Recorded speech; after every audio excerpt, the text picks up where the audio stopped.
So there's two different kinds of mountains. Simple mountains are ones that have no texture on them. They're really good for adding a sense of depth to your landscapes, but because they're just flat color, they're actually really easy to paint. So I'm just going to give you a couple tips on how to do them. The closer something is to the color of your sky, the further away it will look. So a good rule of thumb for simple mountains is to make them somewhere close to the color of your darkest sky. I would recommend using a flat brush to paint these kind of mountains. Load up the paint nice and thick for painting the top edge of the mountain because you don't want the paint to break. You want a nice crisp edge. Simple mountains can come in all kinds of shapes and sizes too, so I really recommend some kind of reference image to look at. You can have very pointy simple mountains or very flat ones. Make sure your mountains are always at least one shade darker than the sky they're overlapping. I went up a little bit too high here, and so I had to add a little more dark blue paint.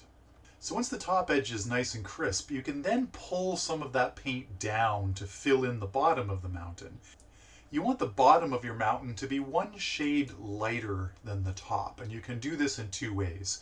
One is scumbling. Take a dry brush, wipe most of the paint off, and scrape the paint around in circles. That'll push the paint deep into the canvas so you'll see more of the original color that was already there. The other thing you can do is just go right into your sky color and add some of that and do a wet blend at the bottom of the mountain.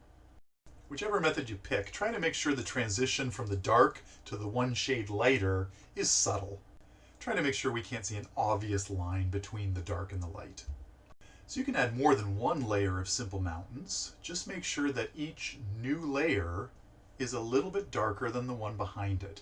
So if you've got a blue sky, just keep adding more blue to your layers as you come forward.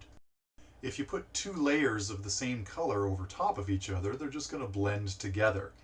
So you want that next layer to be a little bit darker, and you want it to be over top of the lighter part, that bottom misty part of the mountain in behind.